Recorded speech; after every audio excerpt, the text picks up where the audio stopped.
కుల వ్యవస్థ అనేది ఒక అపచారం, అపరాధం, దురాచారం, మూఢనమ్మకం, అంధవిశ్వాసం. కుల వివక్షతో టెంపుల్కి కూడా రాకుండా చేస్తున్నారు. కులము అంటే ఒక వ్యక్తి అన్ని వృత్తులు చేయలేరు. వేరు వేరు వర్ణాల వారు వివాహం చేసుకోవడం, గంధర్వ వివాహం, అవి పెరిగి పెరిగి చినుకు చినుకు పెద్దదై పెద్ద తుఫాన్ లాగా ఈరోజు వేలల్లో కులాలు పెరిగాయి. అందువలన కులం అనేది ఆ వృత్తికి అనుగుణంగా వాళ్ళు పెట్టిన పేరే తప్ప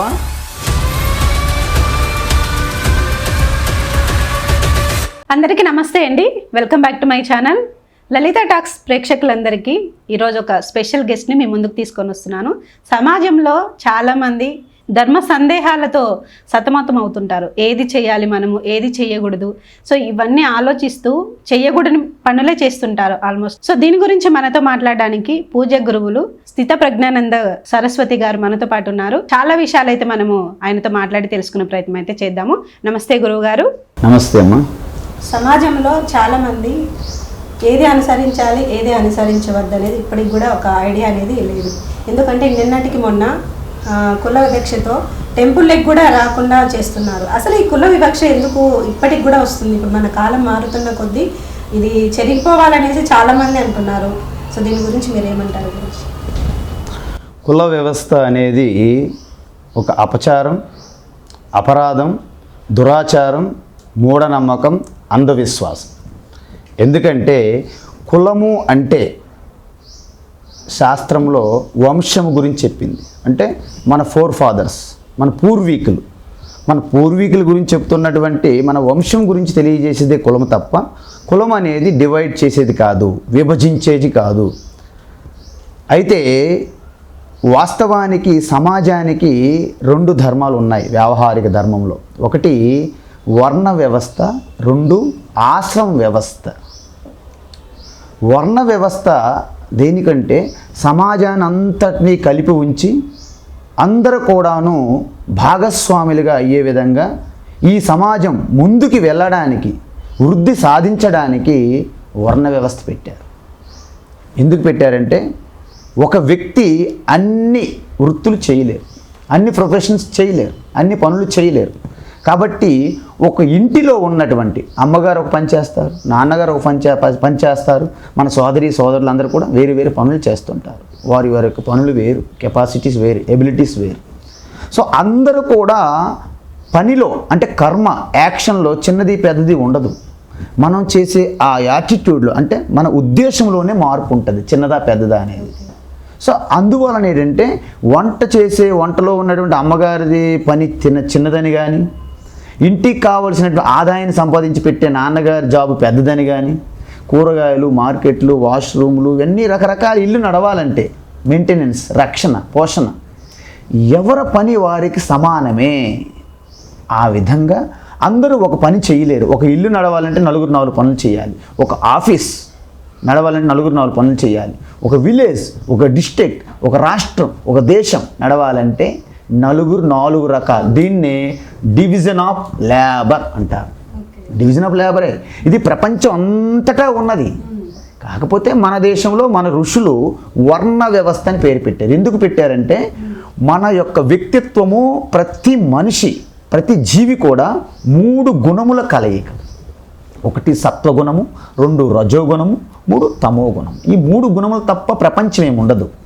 వాస్తవానికి శుద్ధ పరమాత్మ, శుద్ధ బ్రహ్మ, పరాత్పర రామ అనేది 3 గుణాలకు అతీతం తత్వం అది. సో దాని నుండి మాయాశక్తి అనే 3 గుణముల ద్వారా ప్రపంచమంతా వస్తుంది.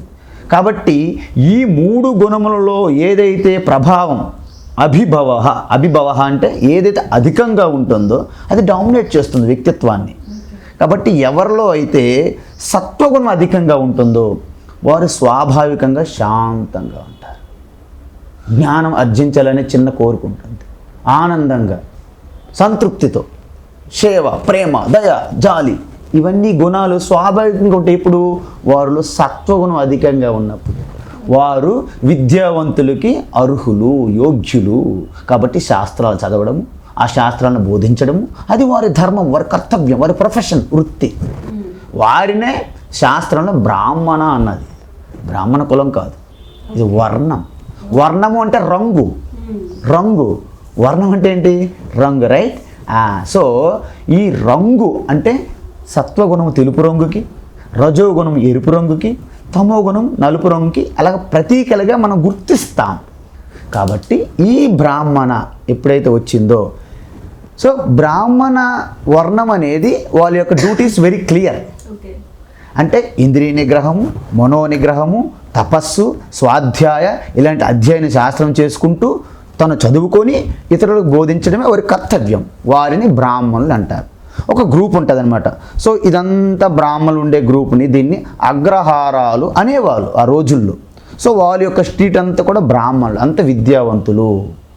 అదేవిధంగా మరి దానికి పరిపాలన విధానాలు చూసుకొని దానికి రక్షణ అన్ని చేసేవారిని క్షత్రియ ధర్మము, క్షత్రియ వర్ణం. సో రెండో వర్ణం అంటే ఏంటి? సత్వగుణం ఉంటుంది, దానికంటే కొంచెం తక్కువగా ఎక్కువగా రజోగుణం కూడా ఉన్నది. సో తమోగుణం లీస్ట్ అనమాట. అంటే సత్వగుణం తక్కువ, అన్నిటికంటే ఎక్కువ రజోగుణం, తర్వాత సత్వగుణం, తర్వాత తమోగుణం.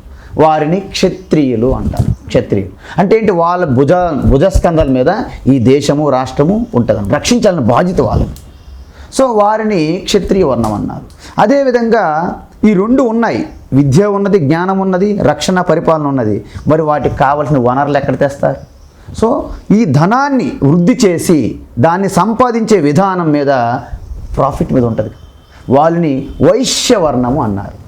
సో వైశ్యవర్ణంలో వాళ్ళకి ఏం చేస్తారు అంటే పూర్తిగా ఈ యొక్క వాణిజ్యము, వ్యాపారము, గోరక్ష, కృషి అంటే ఈ వ్యవసాయం ఇవన్నీ చేయిస్తుంటారు అన్నమాట. సో వాళ్ళు ఎందుకంటే వాళ్ళ ద్వారా ఆదాయం వస్తుంది కాబట్టి ఈ ఆదాయం సమాజానికి అవసరం. వారు వైశ్యులు. ఈ ముగ్గురికి 3 సెక్షన్స్ ఉన్నాయి కదా, ఈ 3 సెక్షన్స్కి హెల్పర్స్ అవసరం, అసిస్టెన్స్ చేయాలి, సేవ, సర్వీస్. దాన్ని లేబర్ క్లాస్ అంటున్నాం మనం ఇప్పుడు. వారిని శూద్రవర్ణము అంటారు. శూద్రవర్ణం అంటే ఏంటంటే బుద్ధితో తక్కువగా చేసి ఫిజికల్గా, శారీరకంగా ఎక్కువ వర్క్ చేసే వాళ్ళని శూద్రులు అంటారు. సో ఈ విధంగా 4 వర్ణములు విభజించారు. ఎందుకు? ఆరోగ్యకరంగా సమాజం ముందుకు వెళ్ళాలి. ఈ 4 కర్మల్లో బ్రాహ్మణ చేసే కర్మ గొప్పదని కానీ శూద్రులు చేసే తక్కువని కానీ శాస్త్రంలో లేదు. ఈ 4 సమానం అని చెప్పారు శాస్త్రంలో. అందుకే మన ఉపమానం చేశారు. ఈ 4 కూడా ఈ జగత్తంతా ఈశ్వర ఒక శరీరంగా భావన చేస్తే, విశ్వరూపం విరాట్ రూపంగా భావన చేస్తే ఈ యొక్క శిరస్సు భాగం, ఎందుకంటే జ్ఞానానికి ఇది ప్రతీక, అందువలన ఈ యొక్క ముఖ భాగం అంటే ఈ జగత్తంతా విరాట స్వరూపంగా ఉన్న ఈశ్వరుడికి శిరస్సు భాగం అనేది బ్రాహ్మణ, భుజస్క భాగం అనేది క్షత్రియులు, తొడ భాగం అనేది వైశ్యులు, పాద భాగం అనేది శూద్రులు. అంటే ఇది ఉపమానమే తప్ప ఆయా భాగాల నుంచి వారు పుట్టారని కాదు. అకల్పయన్ అన్నది అంటే కల్పించబడినది అన్నారు, అది నిజం కాదు. ఇప్పుడు మనం చూద్దాం. ఇప్పుడు మన శరీరం తీసుకుందాం. వెష్టిలో సమష్టి విరాట స్వరూపం ఈశ్వర. వెష్టిలో తీసుకుంటే ఆలోచిస్తాం, చదువుతాం. సో ఇది బ్రాహ్మణ భాగము. మన బాహుబలం, మన రక్షణ, మనకి శక్తిగత సామర్థ్యం కదా, ఇది క్షత్రియ భాగం. మన తొడ భాగం కూడా బలంగా ఉండాలి కదా, ఇది వైశ్య భాగం. మన కాల ఆధారము ఈ శూద్ర భాగం. సో మనలోనే 4 వర్ణాలు ఉన్నాయి. ఇప్పుడు చెప్పండి, నా చెయ్యి కంటే నా తల గొప్పది, నా చెయ్యి కంటే నా పాదం తక్కువ, నా పాదం కంటే నా నడుము గొప్పది, నా చెస్ట్ గొప్పది అని ఎవరైనా భావం చేస్తారా? మూర్ఖులు. ఎందుకు? ఈ శరీరంలో అన్ని అవయవాలు నేనే, అన్నీ సమానమే. నాకు కాలు లేకపోతే దాని యొక్క అవసరం తెలుస్తుంది మనకి. ఏ అవయం పోయినప్పుడు దాని గురించి మనం గుర్తిస్తాం. అదేవిధంగా శరీరంలో ప్రతి అవయము నేనే, నాది అని ఎలాగుంటుందో ఈ జగత్తంతా కూడా పరమాత్మ శరీరం అయినప్పుడు ప్రతి అవయవము పరమాత్మదే. కాబట్టి ఈ వర్ణ వ్యవస్థ అలా వచ్చింది. కొన్ని యుగాలు, కొన్ని వేల లక్షల సంవత్సరాలలో ఎక్కడ మార్పు వచ్చిందంటే ఈ 4 సెక్షన్స్గా ఉంటున్నారు ప్రతి దగ్గర. బ్రాహ్మణ క్లాస్, క్షత్రియ క్లాస్, వైశ్య క్లాస్, శూద్ర క్లాస్. అయితే సాధారణంగా నేను శాస్త్రాలు అధ్యయనం చేసేటప్పుడు నేను వివాహం చేసుకోవాలనుకుంటే నాకు అనుగుణంగా ఉన్నటువంటి విద్యావంతురాలను చేసుకోవాలనిపిస్తుంది, స్వాభావికం. సో ఆ విధంగా ఆయా వర్ణాల్లోనే మొట్టమొదటిసారిగా వివాహాలు జరిగేవి. అది మంచిదే. కొంతకాలం తర్వాత దేశకాల పరిస్థితులు మారడం వలన ఈ బ్రాహ్మణుల్లో ఉన్నటువంటి కొంతమంది ఈ నియమాన్ని ఉల్లంఘించడం మొదలెట్టారు. క్షత్రియులు ఉన్నవారు కూడా ఉల్లంఘించారు, వైశ్యవర్ణంలో ఉన్నవారు ఉల్లంఘించారు, శూద్రవర్ణంలో ఉన్నవారు కూడా ఉల్లంఘించారు. అంటే అర్థం ఏంటి? ఎప్పుడైతే మిక్స్ అయ్యింది అనమాట, వేరు వేరు వర్ణాల వారు వివాహం చేసుకోవడం, గంధర్వ వివాహం, అదే ఒక రకమైనటువంటి, అంటే పెద్దలు నిర్ణయించి చేసేదానికంటే విపరీతమైన దిశలో కూడా వివాహాలు జరిగాయి. అప్పుడేమవుతుంది? వారిని ఎక్కడ తీసుకురావాలి? ఏ వర్ణంలో పెట్టాలి? ఈ విధంగా తాత్కాలికంగా ఆపద్ధర్మంగా పెద్దవాళ్ళు ఒక్కొక్క సెక్షన్గా స్టార్ట్ చేశారు. అవి పెరిగి పెరిగి చినుకు చినుకు పెద్దదై పెద్ద తుఫాన్ లాగా ఈరోజు వేలల్లో కులాలు పెరిగాయి. అందువలన కులం అనేది ఆ వృత్తికి అనుగుణంగా వాళ్ళు పెట్టిన పేరే తప్ప నిజానికి కులం అనేదానికి శాస్త్ర ప్రమాణం లేదు.